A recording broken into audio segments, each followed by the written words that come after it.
झारखंड मुख्यमंत्री महिला सम्मान योजना एवं सर्वजन पेंशन योजना तथा महिला लिंगानुपात जागरूकता प्रशिक्षण शिविर का आयोजन लातेहार जिला के बालूमाथ प्रखंड परिसर में दिनांक 25 मार्च 2025 दिन मंगलवार को किया गया। प्रशिक्षण शिविर में मुख्यमंत्री महिला सम्मान योजना एवं सर्वजन पेंशन योजना पर विस्तृत चर्चा किया गया। मुख्यमंत्री महिला सम्मान योजना जितने भी लाभार्थी को 75 रुपए नहीं आया है वो अगले 10-12 दिनों के अंदर राशि लाभुक के खाते में पहुंच जाएगा। साथ ही यह भी चर्चा किया गया कि बालूमाथ में लिंगानुपात की दर काफी चिंतनीय है। जिला समाज कल्याण पदाधिकारी के द्वारा महिलाओं को लिंगानुपात में जागरूकता के लिए महिलाओं को क्या करना होगा इस पर विस्तृत चर्चा की। कार्यक्रम में मुख्य अतिथि जिला परिषद अध्यक्ष पूनम देवी, जिला परिषद सदस्य, सहायक निदेशक सामाजिक सुरक्षा कोषांग लातेहार, जिला समाज कल्याण पदाधिकारी लातेहार, ACMO लातेहार, बालूमाथ प्रमुख, जिला परिषद सदस्य, BDO बालूमाथ, CO बालूमाथ एवं अन्य जिला स्तरीय पदाधिकारी शामिल हुए। भ्रूण हत्या एवं लिंगानुपात दर काफी चिंताजनक है। प्रशिक्षण शिविर में बालूमाथ प्रखंड के 3 जेंडर CRP ने भी अपनी बात रखी। उसमें लवली कुमारी दादुम, नीतू देवी ओकिया एवं किरण राणा मारंग लोहिया का नाम शामिल है। आप पूरा वीडियो विस्तार से देखें। बड़ी बात है कि लोग थोड़ा पीते उते भी हैं, कुछ तो आंखें लाल होती हैं, तो ये सब हम लोग अपने आप सोच लेते हैं कि भाई फलना ऐसा है और उसी में हम लोग ये अपराध करते हैं, डायन बोल के, भूत प्रेत डायन। वैसे मुझे तो अभी तक डायन दिखा नहीं, लेकिन हमको भी कुछ लोग डायन जरूर बोले हैं, तो खैर उसके लिए कोई दिक्कत नहीं है। अगर डायन होते तो फिर हम यहाँ क्यों होते, ये भी तो बात है। अगर है भी तो बहुत अच्छी बात है ना। हाँ, तो ये सब चीजें जो है ना, हम लोग अपने महिला लोग ही इसको हटा सकते हैं। हटा सकते हैं ना, हटा सकते हैं नहीं। जिससे दुश्मनी है उससे उसको भी ये शब्द मत बोलिए, नहीं तो सीधे जेल जाइएगा। अगर आपने कह दिया, आजकल मोबाइल का जमाना है, अगर किसी ने रिकॉर्डिंग कर ली कि आप इस शब्द से बोल रहे हैं और वो रिकॉर्डिंग अगर थाना में आ गया तो निश्चित है आप जेल जाएंगे, निश्चित है, वो चाहे कोई हो। तो बहुएं हैं, अभी सोच रही हो अभी घर जाएंगे तो बताते हैं अगर सास से प्रताड़ित है तो, है ना। और सास अगर है, बहू हमको ऐसा बोली तो हम भी बताते हैं, मेरे पास भी मोबाइल है। आजकल ये सबसे खतरनाक चीज आपके हाथ में है और इसी से आप बहुत कुछ कर रहे हैं। इसलिए ऐसे शब्द अगर बोल रहे हैं आपके आसपास लोग कोई भी, तो आप इसको समझा दीजिए कि ये गलत है। और तकनीकी बहुत ऊंची हो रही है, तो इस तकनीकी के तहत आपको वहीं से काउंट किया जाएगा और आपका जो भी लाभ है उस फोन ऐप में अगर आप आ गए तो आपको मिलेगा। तो ये बात आप लोग क्लियरली जान लीजिए। और ऐसे हमारे पास बहुत से कंप्लेन आते रहते हैं कि भाई हमको राशन नहीं मिल रहा है, तो आने वाले समय में आप कंप्लेन भी नहीं कर पाएंगे अगर आपका डॉक्यूमेंट्स, आपका आधार फोन के साथ लिंक नहीं है, है ना। तो ये सारी योजनाएं हैं। और पैनल में गए, बेटी बचाओ बेटी पढ़ाओ, बेटियों को पढ़ाइए, बचाइए, और सबसे बड़ी बात है कि बेटों को भी बचाइए। अगर आप बेटियों को जो आगे को परिवार आगे ले जाएंगे, भविष्य बनाएंगे, इसके सिवाय दुनिया का कोई चीज काम आने वाला नहीं है। जो चीज आप सिखाएंगी वही होगा और जो चीज नहीं सिखाएंगी नहीं होगा। मोस्टली आप जिस घर की बहू बन जाती है तो वहाँ 1-2 टिप्पणी मिलता है ना, तुम्हारी माँ यही सिखाई थी, आपको जब खाना पकाने नहीं आता तुम्हारी माँ यही सिखाई थी। बेटा को कोई नहीं बोलता कि तुम्हारा पिता यही सिखाया था, कभी नहीं। माँ का नाम पहले आता है, इसलिए बेटा और बेटी दोनों को सिखाइए। और बेटी बचाओ बेटी। अवैध जांच हो रहा है, अवैध गर्भपात हो रहा है, ये हमको दूर करना है। कहीं भी आप लोग जानते हैं कि भ्रूण हत्या पाप है, वो कानूनी अपराध है ना। आप गर्भपात कौन करा सकता है? गर्भपात होता है, कानूनी तौर पर भी गर्भपात होता है, तो उसमें भी बहुत है कि आप 8 सप्ताह 9 सप्ताह से पहले आप गर्भपात करा सकते हैं। विशेष परिस्थिति में 9 से 20 और आजकल कानून बना है कि 24 सप्ताह में भी कर सकते हैं। तो 9 सप्ताह के अंदर में भी गर्भपात किसे कराना है, कौन करा सकता है और कहाँ करा सकता है? गर्भपात कराने के लिए जो महिला है वो अगर उसे गर्भ रह गया और उस गर्भ के कारण उस महिला को उस स्वास्थ्य संबंधी बीमारी हो सकती है या उसे स्वास्थ्य संबंधी बीमारी है, मान लीजिए कि हार्ट डिजीज है, जो कि गर्भ रह जाने से उसको खतरा होगा स्वास्थ्य के लिए, तो वैसी महिला को किया जा सकता है। कुछ तो है प्रतिशतात्मक, हम इसके बारे में बताना चाहेंगे।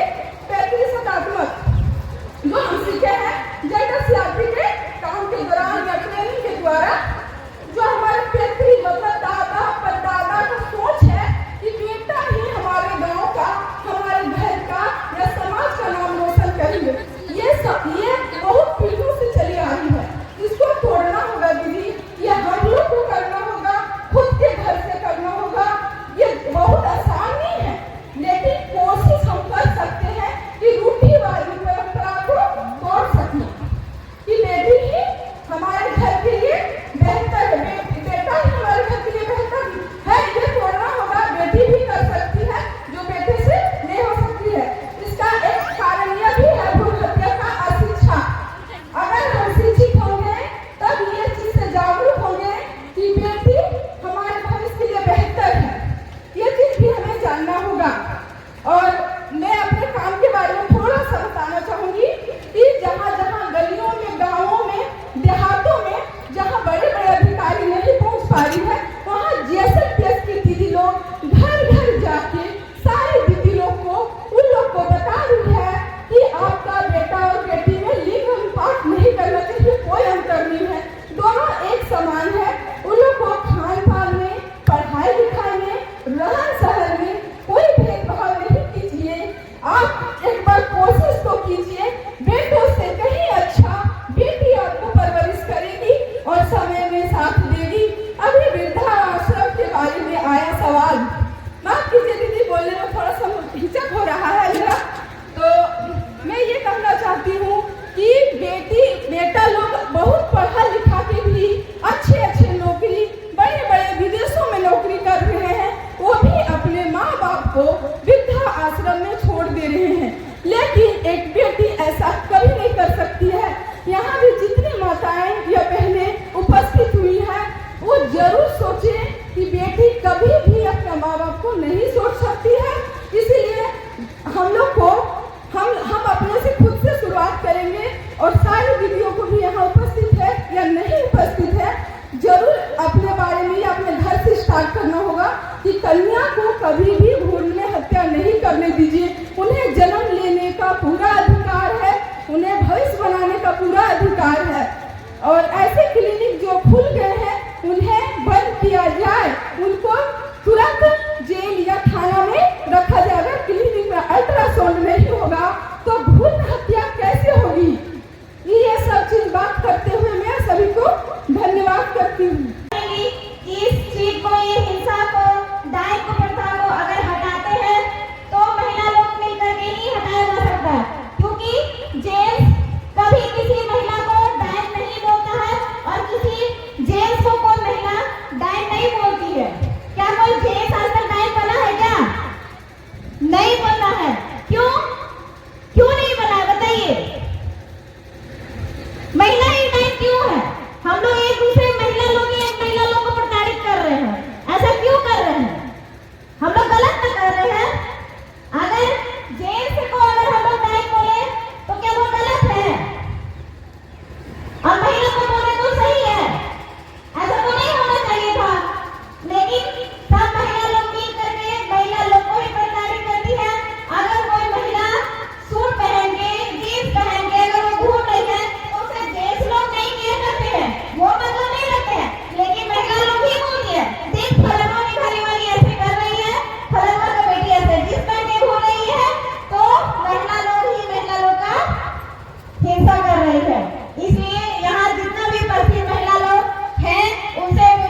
यहाँ उपस्थित अतिथि लोग से, जो हमारे बड़े बड़े अतिथि हैं, उनसे मैं नम्र निवेदन करना चाहूँगी कि बालूमाथ में ज़्यादा से ज़्यादा आगे की पढ़ाई का सुविधा प्राप्त करवाएं, ताकि जो कम पढ़ जाती हैं, आगे तक नहीं जा पाती हैं, रांची नहीं जा पाती हैं, हृदयगंज नहीं जा पाती हैं, तो उनके लिए यहाँ पे सुविधा किया जाए, ताकि हर लड़की पढ़ सके। लड़का लोग तो बाहर जाके पढ़ ही लेता है, लेकिन लड़की लोग नहीं पढ़ पाती है। मजबूरन जनसंख्या कम हो रहा, महीना में सिर्फ एक बार मां बन सकती है, क्योंकि उसमें एक बार अंडा गर्भ में आता है। उस समय अगर पुरुष उसके साथ रहे तो वो गर्भवती हो जाती है, मगर पुरुष हर दिन पुरुष बाप बन सकता है। तो इसीलिए महिला का जनसंख्या कम नहीं करना है।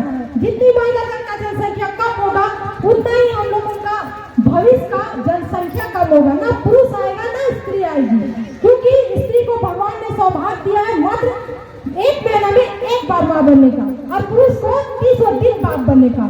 तो इसीलिए हम चाहेंगे गर्भपात चाहे लड़की हो चाहे लड़का हो, आप लोग को नहीं कराना।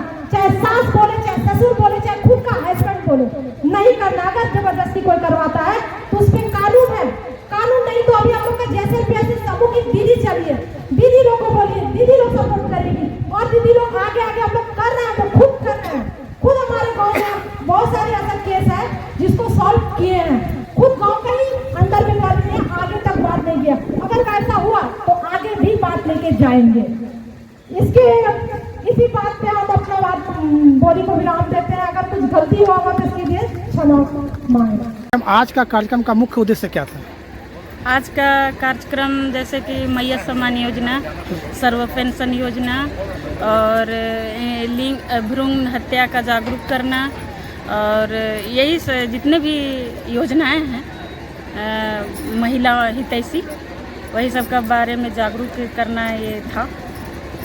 जो समाज में कुरीतियाँ चल रहा है, तो क्या उन्हें इससे 1% का भी कुछ अंतर लगेगा उनको? जैसे आज है कि आंगनबाड़ी बहनें, एएनएम दीदी और सहिया बहनें, सभी को यहाँ पर जागरूकता का बताया गया। ये लोग सभी पंचायत में जागरूक निकालेगी कि बेटियाँ बोझ नहीं हैं, और यही सब के लिए प्रशिक्षण किया गया है। मैं जिला परिषद अध्यक्ष पूनम देवी लाल। सर, आज का प्रशिक्षण का सर मुख्य उद्देश्य क्या था सर? देखिए, आज बालूमाथ प्रखंड के परिसर में एक कार्यशाला रखी गया था, जिसका मुख्य उद्देश्य था कि यहाँ बालूमाथ क्षेत्र में एक सामाजिक रूप से देखा गया है कि यहाँ के जो लिंगानुपात थे वो धीरे धीरे उसमें गैपिंग होते जा रहा था। तो उपायुक्त महोदय के निर्देशानुसार हमने ये किया कि इस गैप को किस तरह से कम किया गया। इसीलिए सारे हमारे जैसे बरियातू, हेरहंज और यहाँ बालूमाथ के जितने भी जनप्रतिनिधि थे, वहाँ के एएनएम, जल सहिया और सारे लोग, स्वास्थ्य डिपार्टमेंट के सभी कर्मी को ये संदेश देना चाहे कि इस कार्यशाला के माध्यम से संदेश देना चाहे कि इस जो गैपिंग है उसको किस तरह से दूर किया जाए, और प्रशिक्षण में इसको दिया भी गया। सर, आप लातेहार सामाजिक सुरक्षा के निदेशक हैं, तो ऐसे प्रोग्राम कराने से कितना फ़ायदा मिलेगा इस समाज को? झारखंड सरकार के बहुत सारी योजनाएं हैं जो महिला और किशोरी संबंधित है। इसमें जैसे पेंशन है, पेंशन संबंधित जितने भी बुजुर्ग हैं, विधवा है, दिव्यांग है, और सभी जो महिलाएं हैं उनको पेंशन के माध्यम से एक सामाजिक सुरक्षा, एक सहायता राशि दी जाती है। और इससे हम लोग का एक और है इसमें हेल्थ, स्वास्थ्य और भ्रूण हत्या को रोकना और लिंग समानता को बढ़ावा देने के लिए ये कार्यक्रम किया गया था। इससे बहुत अच्छा ही पॉजिटिव सकारात्मक होगा, ताकि इससे हम लोग को महिलाओं की संख्या में वृद्धि होगी और एक बहुत बेहतर समाज और एक बेहतर देश बनने को हम लोग अग्रसर होंगे। धन्यवाद। आज बालूमाथ प्रखंड परिसर में एक दिवसीय कार्यशाला में उपस्थित हमारे अध्यक्ष महोदय, जिला परिषद लातेहार, प्रमुख मैडम बालूमाथ प्रखंड, हमारे बीच उपस्थित जिला समाज कल्याण पदाधिकारी लातेहार, सहायक निदेशक सामाजिक सुरक्षा, यहाँ पर उपस्थित हमारे पंचायत समिति के सदस्य, यहाँ पर उपस्थित हमारे स्वास्थ्य विभाग के एमआईसी, और यहाँ पर उपस्थित हमारे तीनों प्रखंड के मुखियागण, यहाँ पर उपस्थित हमारे एएनएम, सहायिका सेविका और दूर दराज से आए हुए हमारे सभी ग्रामीण जनता, आज बालूमाथ प्रखंड में विशेषकर तो इस बात को लेकर प्रार्थना की गई थी कि यहाँ पर की जो स्वास्थ्य से संबंधित जो हमारे जो लिंगानुपात हैं और उसमें दिनों दिन कमी होती जा रही थी, तो उसी का एक कार्यशाला था कि लोगों को इस बारे में जागरूकता करना था, ताकि हम इस लिंगानुपात की अंतर जो गैप है उसको हम किस तरह से कम करें और एक सही तरीके से इस समाज को हम आगे ले चलें ताकि आगे दिक्कत न हो। तो पुनः यहाँ पर सभी की उपस्थिति के लिए हम पुनः धन्यवाद ज्ञात करते हैं। सभी को धन्यवाद।